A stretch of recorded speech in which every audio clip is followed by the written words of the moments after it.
Sejam muito bem-vindos, fãs do automobilismo, ao primeiro episódio do podcast Velocidade CBN. Está no ar o programa desta segunda-feira, dia 17 de março, o primeiro dos 24 episódios de 2025, para a gente falar muito desse GP da Austrália que abriu a temporada da Fórmula 1 com tudo. Eu sou André Neto, o apresentador do programa, e hoje conto com dois convidados muito especiais. Me acompanham no episódio de hoje meu xará André Schaun, editor executivo da revista Auto Esporte, e o Lucas Moraes, piloto de rally, grande nome das areias do Brasil, primeiro piloto brasileiro a vencer uma etapa dos carros no Rally Dakar. Antes de eu começar a conversa com vocês, amigos, só aquele serviço de sempre. Para você que está escutando esse episódio do Velocidade CBN nas plataformas de áudio, não se esqueça de seguir o nosso podcast, ativar as notificações para não perder nenhum episódio e deixar a sua avaliação. Já para você que está vendo a gente com imagens no YouTube da CBN, não se esqueça de deixar o like para esse episódio chegar para mais fãs de automobilismo, de deixar a sua opinião aqui nos comentários e o que vocês acharam, é claro, dessa primeira corrida da Fórmula 1. E não se esqueça de se inscrever no canal da CBN para você não perder nenhum episódio. Então vamos lá, porque a gente tem muita coisa legal para repercutir e conversar aqui hoje. André, como você é vizinho aqui de casa, eu vou começar com o Lucas, que é o nosso convidado de fora. Lucas, primeiro, muito obrigado por aceitar o convite para participar aqui com a gente. Eu queria primeiro o seu destaque inicial dessa corrida da Fórmula 1 na Austrália, essa primeira corrida da temporada, que teve até piloto andando na brita, teve um pouco de rally também até lá na Austrália. Lucas, bem-vindo. Eu que agradeço, obrigado pelo convite, uma honra participar do primeiro episódio aqui com vocês. E sem dúvida foi uma etapa incrível assim, para começar o campeonato daquele jeito na Fórmula 1. Eu, para ser sincero, não consegui acompanhar na madrugada, porque a gente estava num outro evento lá em Curitiba, mas consegui pegar os highlights e talvez a gente comprou de rally e ajudar um pouco eles na chuva nessa etapa. Mas legal começar, como eu falei, começar o campeonato assim, tão disputado, com o Norris e o Verstappen andando muito forte também, o Piastri, enfim. Acho que vai ser uma temporada que vai ser mais, talvez, uma disputa mais próxima, né, desde o começo. E foi show de bola acompanhar. André, agora sim para falar com você, meu xará André Schaun aqui do Auto Esporte, seja muito bem-vindo também. Queria também o seu destaque inicial desse GP da Austrália. Acho que a gente viu uma McLaren que chegou a abrir uma vantagem grande para o Verstappen ali no seco. Depois o Verstappen tirou essa diferença de novo na pista molhada. O que você tira dessa primeira corrida na Austrália? Bom, prazer também participar do primeiro programa.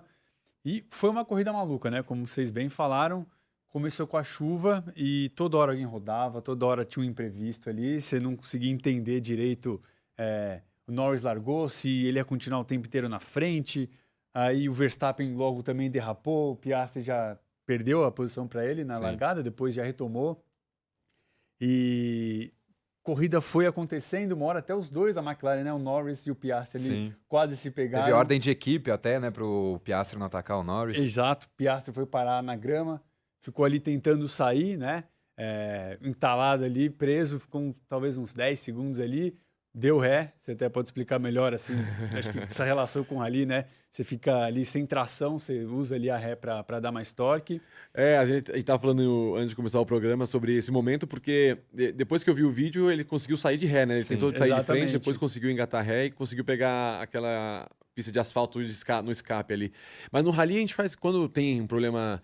Hoje em dia os carros são tão fortes e potentes que tem menos, mas...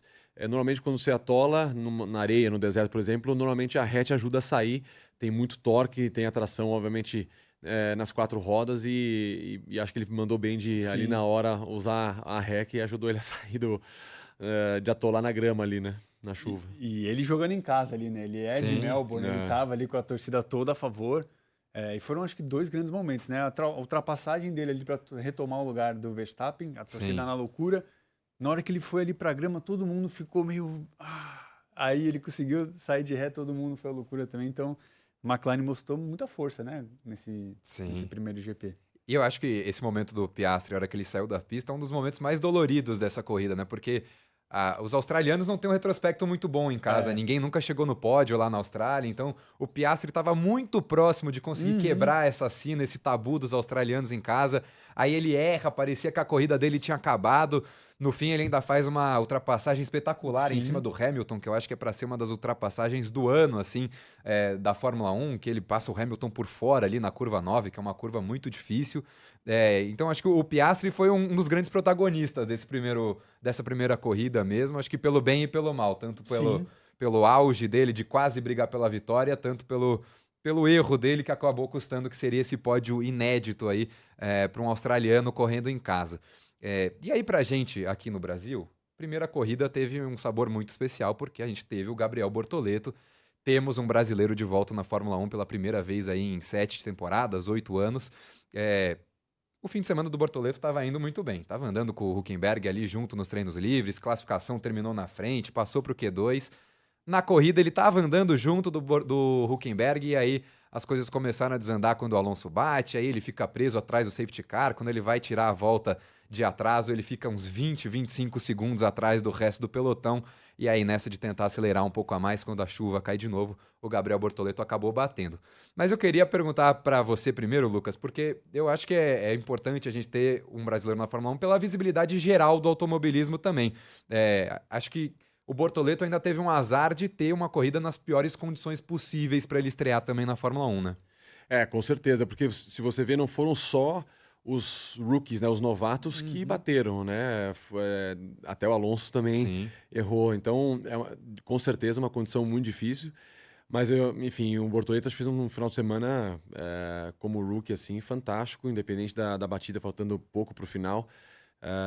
A gente se conheceu até por coincidência na festa da FIA de final de ano, onde recebeu eu por Rally e ele pela Fórmula 2 os prêmios e, enfim, foi super bacana e acho que ele começou com o pé direito literalmente, acelerando forte e toda a torcida, como você falou, muito bom para o Brasil, muito importante para o automobilismo ter mais um brasileiro novamente na Fórmula 1 e vamos lá, agora torcer para que ele possa no seco andar ainda mais na frente do Hülkenberg, pelo menos. Sim, e André, acho que tem uma sensação de chance desperdiçada pelo lado do Bortoleto, né? Porque o Hülkenberg conseguiu um ótimo resultado, um 7º lugar, mas ele mesmo falou depois que, cara, é uma condição de pista muito difícil, é complicado de você ler ali na hora qual a situação de aderência da pista, então acho que é um fim de semana ainda positivo para o Bortoleto, apesar da batida, né? Sim, com certeza. Acho que o principal é ter um brasileiro de volta ao grid, né, da Fórmula 1. A condição climática, assim, foi o que você falou, não foi só os novatos que se acidentaram. O Alonso bateu, o Sainz bateu logo nas primeiras voltas. E ele tá na Sauber, né? Então acho que é isso. Essa primeira temporada é justamente para ele sentir a Fórmula 1, para ele ter experiência. Ele faz parte desse projeto da Sauber, né? No ano que vem a Audi vai assumir, né? Então em 2026 teremos ali uma nova cara. Sauber foi lanterna na temporada passada. Eu acho que ele tá ali num cenário que justamente para aprender, né? Para sentir a Fórmula 1, para ver como que é a Fórmula 1, a reestruturação da equipe, né? Para o ano que vem. Então, eu acho que o saldo foi positivo, levando em conta todo o cenário da pista, né? Como é que estava. Ele ainda chegou quase até o final ali, né? Foram, acho que 47 voltas, né? Faltando 10, ele bateu, mas acho que como um todo ali o saldo foi positivo. Acho que para tirar aquele peso ali da primeira corrida, com o cenário que foi, com as dificuldades, né? Que todo mundo enfrentou, acho que foi um saldo positivo, assim, para a primeira corrida. Claro, e tem uma questão também que quando tinha pista seca, ele estava andando, acompanhando muito bem o Hülkenberg, que é um cara que é muito veterano de Fórmula 1. E muito rápido, né? Muito rápido. Então, eu acho que foi muito bom, desculpa eu interromper, mas Imagina. Porque realmente andar logo na sua primeira corrida e andar na frente no que foi no qualifying foi muito impressionante. Sim, exatamente. Então é isso, né? Uma sensação, apesar da batida, daquele gosto amargo de terminar a corrida do muro do Bortoleto, acho que essa sensação de que no seco, logo de cara, ele já estava acompanhando um cara que é muito mais experiente, muito mais veterano de Fórmula 1 do que ele.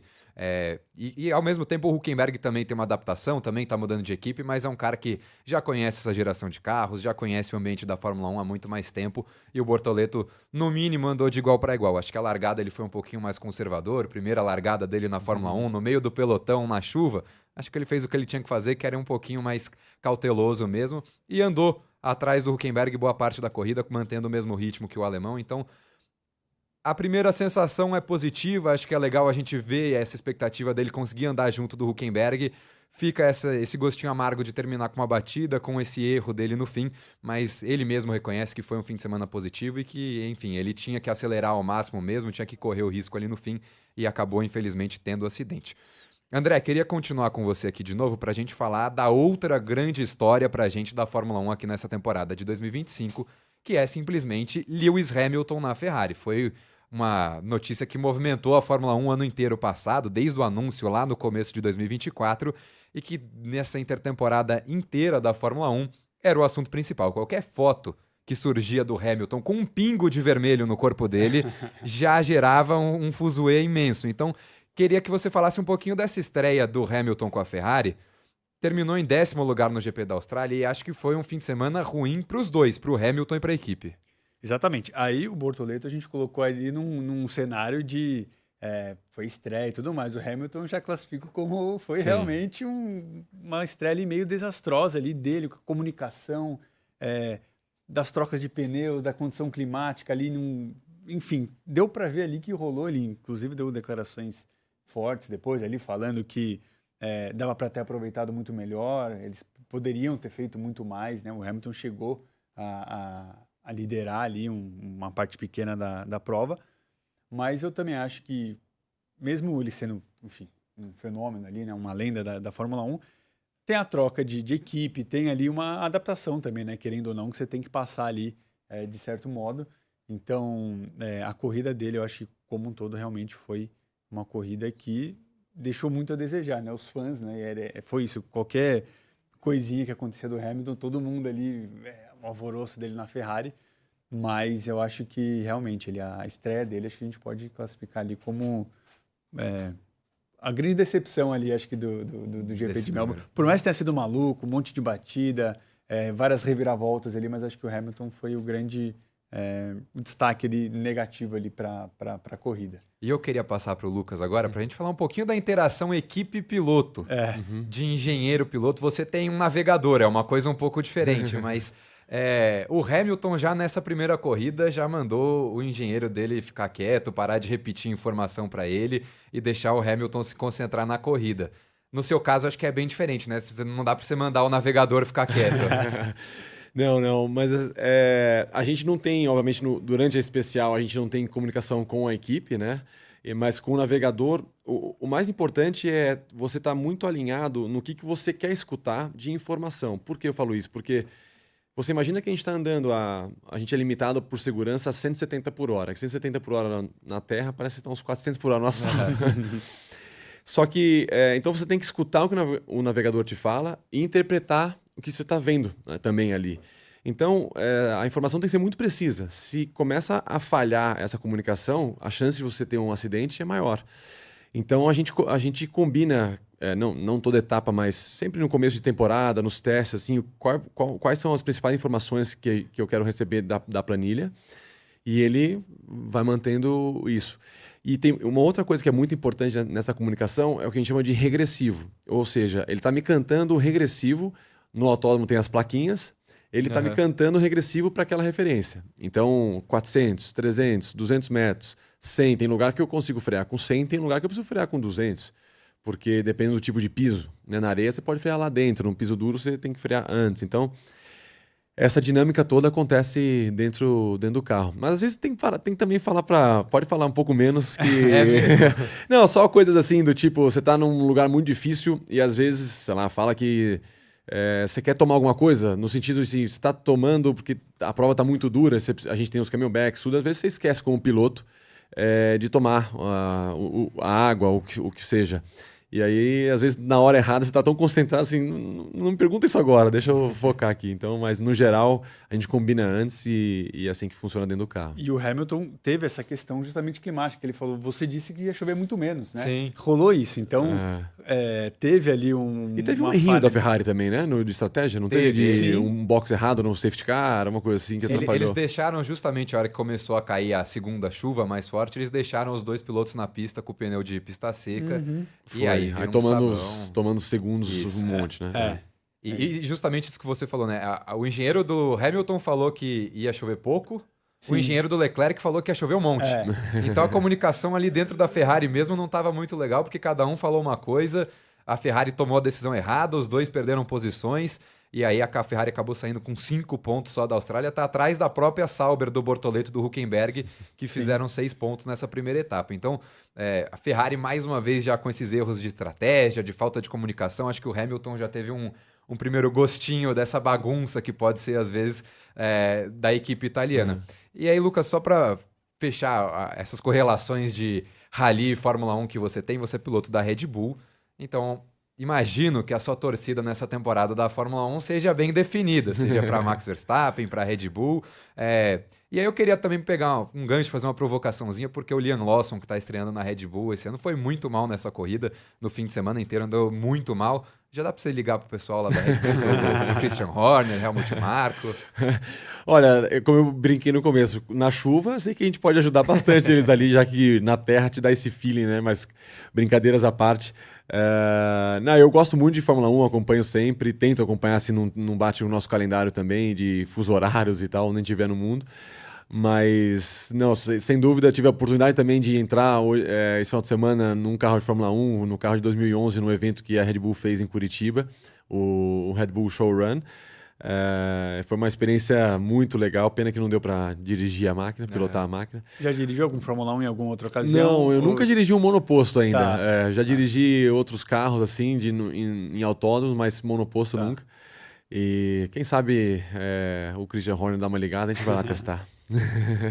E agora sim, Lucas, você chegou a falar de especial. Eu queria que você explicasse um pouquinho para quem está ouvindo, quem está assistindo a gente, como funciona uma etapa de rally. Você participou do Mundial de Rally Raid. Eu queria que você explicasse bem mastigadinho, assim, para aquela pessoa que não conhece esse universo, que nunca acompanhou uma etapa, como é que funciona, quantos dias são mais ou menos, como que é a rotina de vocês. Legal. Bom, o Campeonato do Mundo de Rally, ele acontece em 5 etapas, sendo a primeira o Dakar, né? O Dakar, o rally mais importante do mundo, é como se fosse o Tour de France do mundo off-road. E o Dakar, ele tem uma duração de 14 dias, são 2 semanas, com um dia de descanso na metade, né? Bem na metade da prova eles fazem um dia de descanso. E aí depois, as outras 4 etapas, tem 5 dias por etapa, né? Então, você está falando de 30 e poucas corridas ao longo do ano que a gente faz. Mas, então, o Dakar começa, depois a gente vai para Abu Dhabi, agora África do Sul, em maio, depois Portugal e termina sempre no Marrocos. Esse é o Campeonato do Mundo de Rally. E é isso, agora eu estou em terceiro pós Abu Dhabi, então é uma dinâmica bem interessante, tem muito campeonato pela frente. Apesar de ser poucas paradas, são várias etapas por parada, vamos dizer assim. Sim. Então tem bastante coisa para rolar ainda. E aí, para complementar nesse assunto, você é da equipe da Toyota, quantos carros tem na sua equipe, como que funciona essa dinâmica da equipe, o seu trabalho com o navegador, como é que é tudo isso? Legal, eu corro pela Toyota, é meu segundo ano correndo como piloto de fábrica. Eu tenho um companheiro de equipe, que é o Seth Quinteiro dos Estados Unidos. O navegador dele é o Dennis da Alemanha. Então, eu sou brasileiro, meu navegador é espanhol, o outro piloto é americano e o navegador dele é alemão.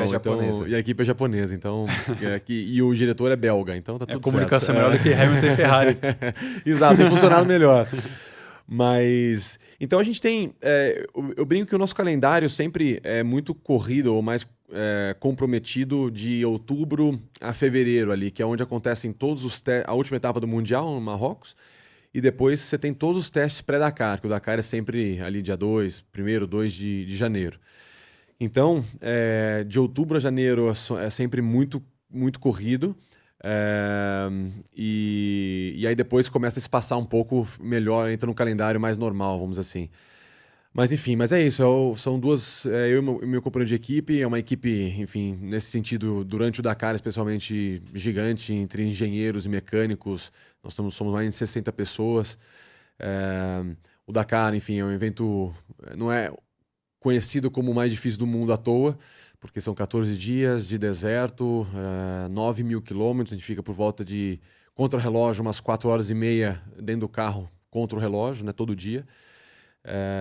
E mesmo assim é incrível as diferenças. Em Abu Dhabi, no 5º dia, eu e o Nasser a gente foi de diferença um para o outro, a gente foi em 40 segundos. Depois de 3.000 quilômetros de prova, 40 segundos de diferença. Loucura. Então o nível está muito alto e muito competitivo. Você falou do Nasser, o Nasser Al-Attiyah, que é um dos maiores nomes, se não o maior nome da história do rally. Queria que você falasse um pouco dessa convivência também, de como que é essas semanas de rally, em que você tem, obviamente, a sua equipe, mas você também tem muita gente ao redor. A gente estava conversando um pouquinho antes também aqui do episódio, antes da gravação, sobre esse ambiente do acampamento do rally, que você estava comentando pra gente que mudou bastante também. Então, eu queria que você pudesse contar um pouquinho desse ambiente, desse sistema, dessa cidade que se monta em volta das provas do rally. Não, pois é, o Dakar, assim, ele evoluiu muito desde quando ele foi era na África, né? Começou, obviamente, a sua origem é o Paris-Dakar. Depois ele veio para a América do Sul e hoje acontece na Arábia Saudita. E o acampamento, o bivouac, como a gente chama nos termos da prova, ele evoluiu muito também. Então, hoje as equipes de fábrica têm uma estrutura muito interessante de ir e de ver. O paddock dessas equipes são incríveis. Desde catering próprio, nós dormimos em motorhome, então o evento realmente evoluiu muito, a parte de televisão, de imprensa é algo impressionante, e é uma mini cidade no deserto que eles montam. Então você tem desde barbearia, você tem farmácia, você tem salão de jogos que eles montam em todas as paradas, então o rally evoluiu muito nesse sentido de estrutura e de vamos assim, ambiente no deserto. E é incrível, porque você tem 3.000, quase 4.000 pessoas se deslocando todos os dias. E esse acampamento, a organização já monta, se eu não me engano, 2 para frente. Então eles vão, né, a cada 2 dias eles desmontam e montam lá na frente de novo. E é muito interessante. Então é um ambiente, como você falou, tem todos os pilotos estão ali, as equipes bem juntas também. Mas um acampamento fantástico e é um ambiente legal. O deserto tem essa mística, né? Você tá de noite muito frio e então sempre tem uma lareira ali na parte do paddock que ajuda também a dar uma aquecida, mas é uma mini cidade no meio do deserto. E dessa parte toda, imagino, a logística, né, que você falou, de estrutura, de deslocamento e tudo mais. São média aí 9 horas por dia que vocês passam num carro. Como é que funciona a parte de combustível, assim? Como que é feito esse cálculo? O deslocamento, tanto de combustível que tem que levar, porque imagino que isso deve ser uma peça, óbvio, chave ali para conseguir alcançar os tempos, enfim, fazer com que a etapa toda ali gire corretamente. Não, é fantástico. A parte de logística do Dakar é algo surreal. Do próprio Sertões no Brasil também. Mas só de helicópteros, está falando no Dakar, são por volta de 14. Só helicópteros de televisão, médico e tudo mais. Mas em termos de combustível, varia bastante de acordo com a etapa. Se a etapa realmente é muito longa, a gente tem que realmente programar, e aí a equipe nos passa checkpoints para checar no dash do carro, no painel do carro, quantos litros ainda a gente tem, quanto a gente já consumiu, de acordo com a quilometragem. Então, no quilômetro 150, você tem que passar com esse nível de combustível. Se você passar com menos, você tem que mudar o mapa do motor. Você tem que economizar um pouco. Então, tudo isso é falado no briefing pré-etapa. Toda noite a gente faz um briefing para discutir a etapa que aconteceu e programar para a próxima. E aí a estratégia é montada nisso. E o transporte é igual. Então, você tem os caminhões tanque da equipe. E aí, claro, dentro desse bivouac, né, dentro do acampamento, você tem o local que a organização destina só para o reabastecimento dos veículos, para manter a segurança. Então, tem toda uma estrutura só para isso. Então a gente recebe todo dia o nosso estratégia de combustível, vamos dizer assim. E tem dias realmente, como o rally, você não larga do acampamento, né? Você desloca até a largada. E às vezes você desloca 200 quilômetros de manhã até a largada. E nesses 200 quilômetros, às vezes você já tem que começar a pensar em poupar para chegar com a litragem certa na largada da especial, que é o que interessa. Porque o deslocamento você não tá valendo tempo, né? Você não está contra o relógio. Então, enfim, tem toda essa dinâmica que acontece pré e pós-corrida, que você recebe a estratégia e você tem que ir seguindo. Graças a Deus, nunca tive problema nesse sentido, a gente sempre passou no limite ali. Às vezes desliga o anti-lag, né, que é um sistema para manter a turbina cheia durante a passagem de duna, especialmente, mas deu tudo certo. E um tanque de combustível de um carro de rally assim, de competição, tem mais ou menos quantos litros? Quer saber mesmo? que era? 500 litros. A gente leva 500 litros no carro, porque o carro, obviamente, tem um consumo relativamente Sim. alto e especiais de 500 quilômetros. Sim. Então, você precisa ter uma autonomia de 700, 750 quilômetros para você conseguir fazer deslocamento mais especial. E tem que reduzir muito o peso do carro para comportar um tanque com Sem 500 dúvida, sem dúvida. litros. E tem uma outra coisa curiosa que é o carro performa completamente diferente no mesmo dia. Porque você sai numa especial de 500 quilômetros com 500 Verdade. litros, com 500 quilos efetivamente no seu carro, e você chega com 10. Então você perdeu 490 quilos Sim. ao longo de uma especial.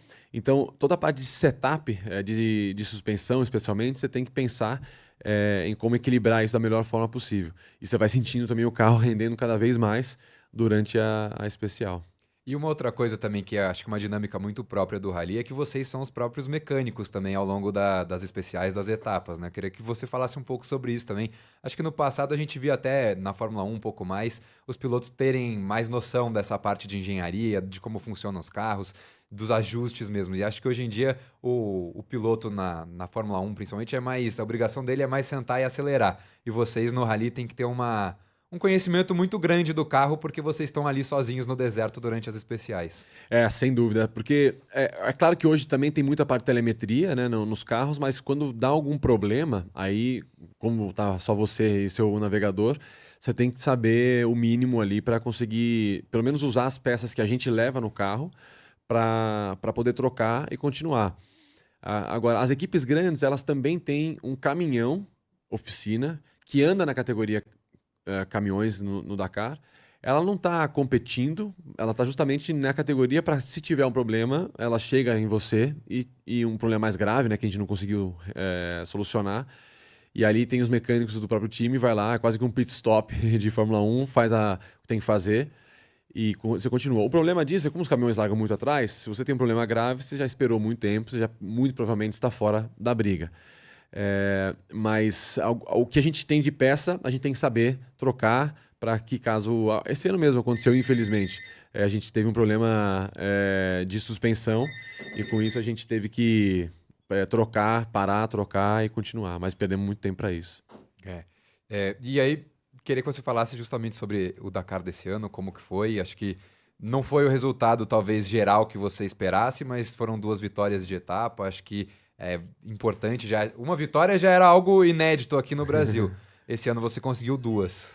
Pois foi um Dakar de altos e baixos, eu diria. Foi uma primeira semana, eu diria até estranha, assim.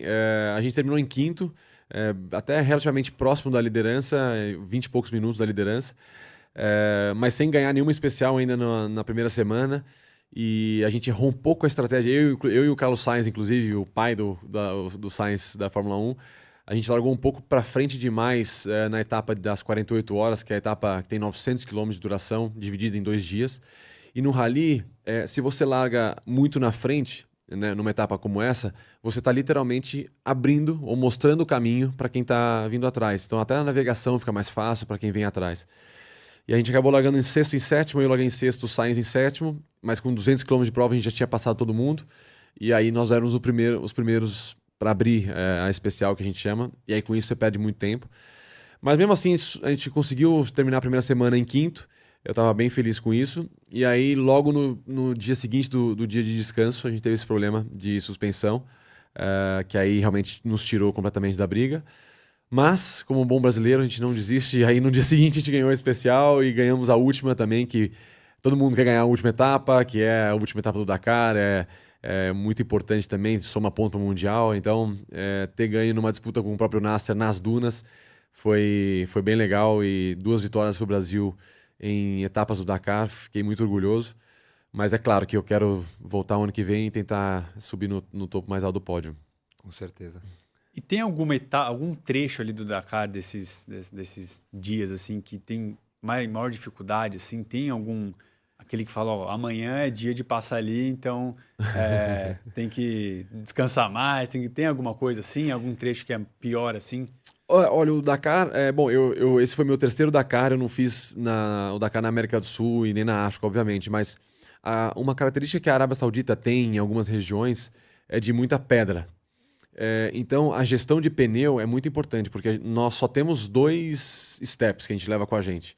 Então, se você tem 3 furos, você está fora da prova praticamente, porque você tem que esperar caminhão, trazer mais um, você está fora. Então, a gestão de pneu em etapas que tem muita pedra é muito importante. Só que é muito difícil fazer isso, porque você acha que está super lento, porque você está tocando bem tranquilo para não furar nesses trechos. E às vezes você sabe que você pode ir mais rápido, mas você tem medo de furar. Então eu diria que não é nem tanto a dificuldade técnica, mas sim de gestão ali de estratégia para você não furar. Esse ano mesmo, todo o top 5 furou na primeira etapa maratona. Eu furei 3, só que o meu terceiro foi a 5 km do final. Teve gente que ficou para trás, que furou 3 antes. Então, essa gestão, eu diria que é muito complexa e assim, como eu falei, como atleta, você está ali para andar. Você quer ir sempre para o pé no fundo. Mas nessa parte de pedra, você tem que segurar para não jogar a prova fora. É muito interessante nessas variações de terreno do rally. Sim. Eu fico pensando meio em paralelos até com tênis, assim, porque a gente tinha, sei lá, o Federer era muito bom na grama, o Nadal era um gênio do saibro. Tem uma coisa assim no rally entre vocês também, assim, de você se sentir mais confortável com algum tipo de terreno? Tem, não, essa é uma boa analogia e realmente tem total, assim.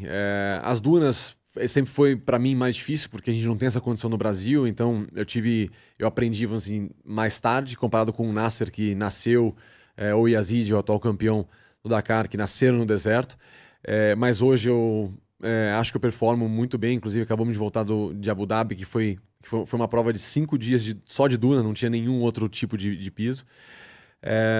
Então cada um tem sua especialidade e por eu ter crescido nos sertões, os sertões é estrada de fazenda, né, estrada de terra, obviamente. Então eu acho que eu tenho mais aptidão ou mais conforto, né, de andar rápido nesse tipo de piso. Mas para ganhar um Dakar, você tem que saber andar bem, muito bem, em vários tipos, inclusive em pedra, em dunas. E no Dakar você pega dunas de 300 metros de altura. Então você tem que saber escalar bem também e ser muito rápido, né? Não adianta. Claro que é uma prova de endurance, que você precisa ser muito constante, mas você precisa ser muito rápido quase todos os dias. Você falou que você acabou de voltar de Abu Dhabi, você contou um pouco também da modernização dos acampamentos dos rallies. Eu queria perguntar, você acha que está crescendo o glamour do mundo do rally nesse sentido, assim? Não, assim, é que como é um esporte que vem crescendo e eu sempre brinco com as pessoas em volta, assim, pô, tomara que esses resultados também ajudem ao rally crescer no Brasil, né, que tem um carinho muito grande com a Fórmula 1, por nós termos tantos campeões e tantas vitórias, né, na Fórmula 1. Eu espero que esses resultados possam ajudar também o Brasil a conhecer o rally. E às vezes as pessoas perguntam, pô, como é que é ficar lá no meio e tal, é muito difícil e tal. E realmente às vezes eu falo, cara, hoje melhorou bastante a estrutura. Como eu falei, hoje tem um paddock muito legal, tem um acampamento, um bivouac muito estruturado. Então o rally também tem, acho que crescido muito nesse sentido. É óbvio que você não está no paddock em Mônaco olhando a marina de Mônaco, mas tem uma estrutura incrível para quem vai, inclusive para a imprensa. Que é legal também e diferente. Como eu falei, o deserto tem uma mística e é muito legal poder vivenciar isso lá de dentro de um acampamento do Dakar. E para a gente já ir encerrando aqui, você falou também de que você é um piloto que cresceu nos sertões. Queria que você contasse como que você foi parar no mundo do rally, porque acho que não é uma modalidade tão tradicional aqui no Brasil e você tem sido bem pioneiro nesse sentido de representar o Brasil nos mundiais de rally. Pois é, eu acabei indo para a terra, vamos dizer assim, né, para o off-road muito novo, porque eu comecei nas motos, nas 2 rodas. E foi de motocross e supercross. Eu fui piloto profissional de motocross e supercross dos meus 15 aos 21, mais ou menos. Até quando eu tive uma lesão parecida com o que o Guga teve no quadril e eu não conseguia mais performar no nível que precisava nas motos. E aí eu fiquei um tempo, voltei a estudar, assim, com 21 anos, pô, tive que parar de andar ou praticar aquele esporte que eu tanto amava num nível super alto. E aí quando eu decidi voltar para o esporte como hobby, o meu pai já brincava, claro, meu pai sempre esteve muito próximo dos sertões, né? Tocou muitos anos a prova e ajudou a construir o evento. E ele falou, pô, anda um pouco aqui, era um carro nacional no Brasil mesmo para começar. E aí eu me apaixonei e óbvio que nunca imaginei fazer um Dakar, sempre foi muito distante para nós brasileiros, assim, de correr no deserto e tal. Mas as coisas foram acontecendo, eu ganhei os Sertões 2 vezes aqui antes de ir pro Dakar. E aí a gente foi desenvolvendo e hoje... Terceiro na estreia. Terceiro na estreia do Dakar, que foi um resultado muito incrível, óbvio que eu nunca imaginei. E aí o problema é isso, né? Quando você tem o terceiro na estreia, você quer agora, pô, agora tem que ir pra cima. Mas é um evento muito difícil. O próprio Carlos Sainz já ganhou 4 vezes, mas sempre já tentou tantas vezes também. Então é um evento que você precisa combinar muitos fatores para que a vitória venha. E eu acho que estou crescendo e aprendendo bastante esse ano foi minha terceira vez.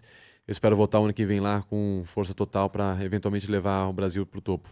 Lucas, então boa sorte ao longo desse Mundial de Rally de 2025, boa sorte no próximo Dakar também, que com certeza você vai estar lá. Meus queridos, com isso a gente chega ao fim desse primeiro episódio do podcast Velocidade CBN. Quero agradecer muito ao Lucas Moraes e ao André Chaum pela presença e pela conversa aqui com a gente hoje. Reforço mais uma vez, para você que escuta a gente nas plataformas de áudio, siga o Velocidade CBN para você não perder nenhum episódio, compartilha com seus amigos, com a família, com todo mundo que gosta de acelerar. E para você que acompanhou a gente no YouTube com as imagens aqui dos estúdios da CBN, não se esqueça de deixar o like para ajudar esse episódio a chegar para ainda mais gente. Confere se você está inscrito no canal da CBN para não perder nenhum episódio. E a gente volta já na semana que vem, porque tem GP da China de Fórmula 1. A gente vai repercutir tudo o que acontecer lá no circuito de Xangai.